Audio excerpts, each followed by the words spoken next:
PolipedeWorks here, coming at you once again with One Piece, chapter 1080, and the legendary hero, Monkey D. Gap time, baby. But first, let's go over our chapter. So, like always, we won't be going beat for beat. We'll just be pointing out some things that I find interesting. However, we are in a situation in which most of the chapter is interesting. So let's get into it. So, first off, on Polipede Island, we get a further explanation as to what the whole Cross Guild bounty system is. Apparently, with Cross Guild, their wanted posters are called collection tickets. In this situation, Kobe is worth 5 stars. Each star is a signifier that the person is worth 100 million berries, okay? So here, since Kobe is a captain, but he also has the hero title, he is worth 500 million berries, okay? Otherwise, a captain would be worth 100 million berries. And then we get a peculiar scene of the Polipede Island figurehead talking, which is very odd. It says, I feel a tickling sensation on my left side. That's where all the unsold prisoners are being kept. So he gets an indication that the prisoners are fleeing. The goons on the island refer to the figurehead as Pizarro, which is very interesting. We also see Kobe carrying a ball with a chain. This is very funny because if you recall, Garp used a giant ball in fact, and a chain to attack Luffy and the gang as they were leaving Water 7 back in the day. So this is a very interesting thing to point out. But moving on, we find out that the reason why the island head is referred to as Pizarro is because the corrupt king of Vala Pizarro has eaten the island fruit, making him an island man. And of course, Shiryu of the Rain is an invisible man because he ate the clear fruit. And they're talking here. Shiryu just tells Vala Pizarro that you could catch Kobe yourself. But then he's like, whoa, I don't want to cause too much property damage because Teach gets pissed at me when I do that. Which is a very interesting thing to point out because if you remember when the Blackbeard Pirates were first forming, right, after they got all their guys from level 6, Vala Pizarro wanted to be captain, so it felt like he was like the most disobedient member of the new guys to join Teach. But now he's super responsible and is entrusted with the entire base because it's implied from what we saw earlier and further on down in the chapter that he basically is the island. He's every facet of the island, which, my goodness, this makes him like Pika on steroids, because Pika could only possess stone structures back in Dressrosa, right? But here we have this man possessing every structure on the island. Also, I'd like to point out about Dressrosa, since we're on the topic, Kobe being worth 500 million berries is the exact bounty Luffy got after he defeated Doflamingo back on Dressrosa. So they're about equal in that way. Or I should say Kobe's equal, perhaps, in danger to what Luffy was back at the end of Dressrosa. So that's kind of interesting. That's kind of cool. So yeah, we see that not only can Pizarro become the floor, he can come out of the floor in sort of like a 3D projection, which is spooky and terrifying. And then we see Vasco shot on a peculiar bubble, asking if he can go handle the situation with Kobe. And then, like the goon that he is, he says, if I burn down the town, there'll be nowhere left to run. What? Who is this man? Where did he come from? And we find out that the heavy drinker Vasco shot is a booze man who has eaten the glug glug fruit. I don't know where this star tattoo has come from. Also, his nose is reddened. This is most likely an effect of the glug glug fruit because he looked nothing like this back when Teach and the boys stormed Amazon Lily. So this is a complete 180 of his appearance and his character because he is no longer wearing prison garb. He is a full decked out jester character, which is pretty sick, I must say. Though I'm a little confused as to where the bubbles are coming from because one could imply that he's generating the bubbles because that's often a symptom in cartoons and such of when someone is drunk, they hiccup bubbles. Because the reason why I'm confused is because in this next shot, we see that Sanwan Wolf, the colossal battleship, a giant who has eaten the big fruit and became a gigantification man, is snoring, and his snot bubbles from his slumber are kind of filling the area. So it seems like Vasco Shot is just riding on one of these snot bubbles, which is very funny and very neat, which is why I don't think we're actually seeing how Vasco Shot's powers work exactly. We see what they have done to his personality and appearance because he seems to be a goon now. Whereas back in Amazon Lily, he just seemed to be like a fat lecher. But here he's a goonish man exhibiting goonish behavior. So that's very interesting. I'm very intrigued by what he may do later. Also now, Avala Pizarro has gone from being the floor to projecting himself out of the rock face to such a degree that he's like a third the size of San Juan Wolf. That's terrifying, honestly. I don't care for that one bit. That's really cool, but also terrifying. Pika, eat your heart out. This guy can't be beat. Goodness gracious. Look at this. Just look at it. Man. So, moving forward, we get a little flashback of Kobe saying that Teach wants to make the pirate island a sovereign nation under the world government, and he's using Kobe for leverage. Alright? However, this won't work because Kobe is a member of Sword. Thankfully, Blackbeard doesn't know what Sword is, which is in character for him, because why would he know that? Kuzan knows, however, as he says, that rules out using him for leverage because Sword members have given up the code of Marines. They're simply Marines in name, like they work for the Marines, but they can do whatever they like, such as taking on a Yonko. With this information, we now know what happens later in the chapter, that somebody else too is now confirmed to be a part of Sword. So, also too, the Navy or the Marines, depending on your translation, can also forgo any association with any Sword member if it behooves them. So that's interesting. Blackbeard still sees that there could be some promise in keeping Kobe, because public opinion kind of has the world government by the short hairs because Kobe does have the title of hero. So simply giving up on him may not be ideal for the world government to do in this situation, which is a smart move on Teach.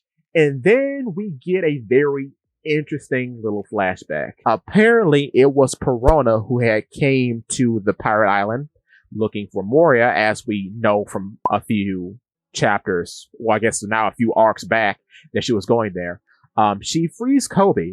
This is very interesting based on a video I'm going to make later, or very soon, I should say, because it's very interesting that Kobe and Perona are actually talking to each other here. And now she's going to go free Moria, who's being held captive in the lower levels. What's interesting about this too is that I was sure Moria was dead, but based on her going after him here, he's not, which is very interesting. And I'm going to mention something about that a little later on. But moving forward, Kobe finds out that there are people here to rescue him, and we get a little cute moment here when he thinks somebody coming to rescue him is him being arrogant, but that is what's actually happening. And then we see these two big goons attack some of the pirates. These two goons you may recognize from some time earlier in the Egghead art. They were hanging around with Prince Groose. Prince Groose is the guy that we first saw in Capone's big cover story, where Gotti married Lola. And apparently bullets do not work on these guys. A pirate comes up and beheads the bald one. The bald one simply reforms out of clay, remarking that the attack stung. The pirates freak out and say, "Oh my god, is he a Logia?" But no, he's not a Logia. They point up to some buildings and see the buildings are wobbling. One pirate remarks, "Oh, did that building just move?" His buddy says he's been drinking too much. However, the buildings are being whipped by Suru's granddaughter, Kujaku, whom is a rear admiral and a member of Sword, who is called a tamer woman because she has eaten the whip fruit. Suru was the woman whom is Doflamingo's adversary. And she also has the wash fruit, meaning she can wash people and wash all the evil out of them and pin them on a clothesline of some sort. It was very weird. It's never explained how the power works or what is generated from the ability, much like here, because we don't know if she turned her sword into a whip. And apparently, by using this whip weapon, she can tame buildings and command them to move, which is very interesting. And by her coy remarks to the pirates that spot her, she can use this ability on people as well. The pirates of Full of Lead Island have Kobe surrounded. They are about to gun him down. They fire their weapons, and all their gunfire has become flowers. One pirate funnily remarks that it's beautiful, but he's confused by why his gunfire has turned into flowers. And we are introduced to another member of Sword, Navy HQ or Marine HQ commander, member of Sword, Hibari. Hibari was one of the people, along with Helmeppo, who was crying in order for someone to go save Kobe. Then, of course, we know Garp volunteered to go save Kobe. So we'll see what happens with that a little later. But what's very interesting about this is that the GP flowers, the flower bullets that she uses, we actually see this in the German 60s cover story with Vegapunk. So it's a Vegapunk creation because it is shown in one of the entries in that cover story that he was able to turn cannon fire from tanks into flowers. So this is the result of that. It's an actual bullet that may have some sort of area of effect that turns all gunpowder in its range into flowers for a moment of time. So that's pretty interesting. And then we see our boy, Prince Groose, and his little baby golem, apparently. He is a Navy HQ Rear Admiral, also a member of Sword, whom is a clayman who ate the squelch fruit. Squelch sounds like the sound that you would hear when you're squishing wet clay or dough together with your hands. So I get the naming convention if that's going to be the official name. Don't know yet. We gotta wait for Viz to come out, but that's not a bad name. What's very interesting here is that I do not think he is a Lokia. Even though clay is a naturally occurring substance in the world, based on how the power is portrayed. Normally, when we have a Lokia, where the guy got his head cut off, Prince Groose would be in that position if he was a Lokia. But seeing as how he wasn't, I think Prince Groose is very much like, say, Cracker or Doflamingo, in that they can create automatons made out of their chosen substance and have them to do their bidding. And we kind of see that here with him making a little baby version of himself, that's just his chosen methodology of how he uses his abilities. Much like with Cracker, how he made an army of biscuit soldiers. Or how Doflamingo used the move Black Knight to do some of the heavy lifting for him. And he also used that, if I recall, to initiate Birdcage. So I do think Prince Groose is a Paramecia and not a Lokia. We see Tashigi, Helmeppo, and the boy Garp coming in on Garp's dog ship. Now, they blast off from the ocean. I'm not sure how they do this, because there's no, cannon on the back of the ship like there is on the Thousand Sunny. So I'm to assume that Garp just punched the ship into the air while he was on it. That's what I'm getting from this. And then all the pirates of Full of Lead Island see that Garp's ship is approaching them. Okay? They see the retired hero, Vice Admiral Monkey D. Garp, coming in. Everyone's scared because there's nowhere to go because the buildings miraculously have surrounded them in the plaza thanks to the Tamer woman's whip powers whipping the buildings into shape to do her bidding. Garp comes in a beautiful spread with his galaxy fist, claiming that Kobe is the future of Marines and his irreplaceable protege. This is epic. Garp is not a phony. Garp is not a fake. Monkey D. Garp is real. He's absolutely real. However, now that we have the boy here, I will say there's going to be a break next week because we are in Golden Week now. I think I've said that for the last 2 or 3 weeks. But no, Golden Week is here. We're in April. It's to be expected. What's so interesting here, and the reason why I call this video Marineford in reverse, is because that is exactly what this is. We have a rescue mission of a member of the next generation.